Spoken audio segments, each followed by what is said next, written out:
Welcome to the dismission of assemble a motherboard. To begin the installation, we first identify the mounting holes on the motherboard.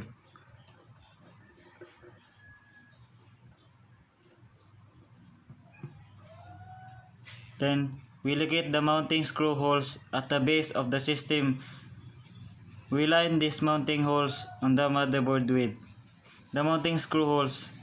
Sometimes one may need to move the motherboard slightly to make the screw holes fit.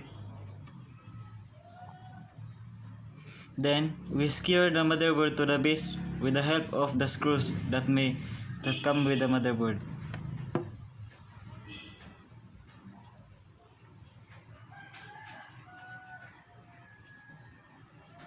The motherboard is now assembled to the base of the system unit. Now, we connect the processor to the motherboard.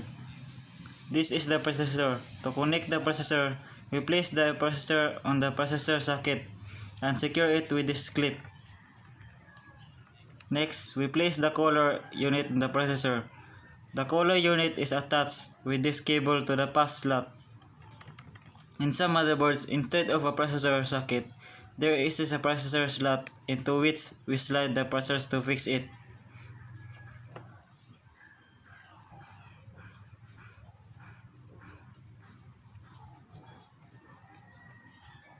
Next, we will connect the motherboard to the PSU. This is the power connector from the PSU, which is connected to the motherboard.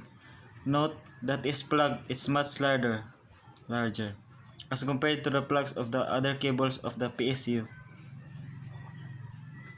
We shoot out the motherboard power connector from the tangle of power cables from the power supply. Then we play a socket on the motherboard. Note that the connector can only plug into the socket one way.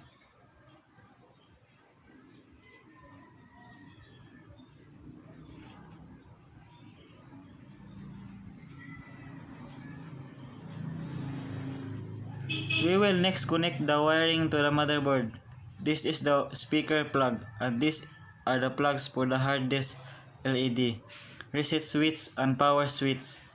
And the plugs are connected to these keys pins connectors on the motherboard.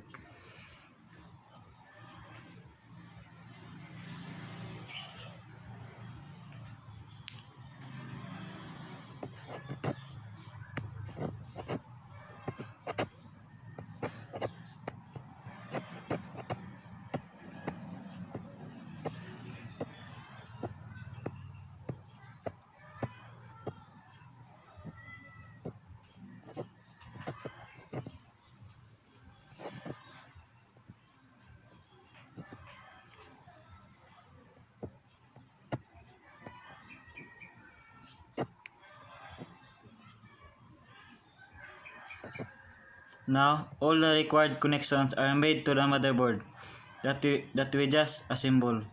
This brings us to the end of the demonstration on motherboard assembly.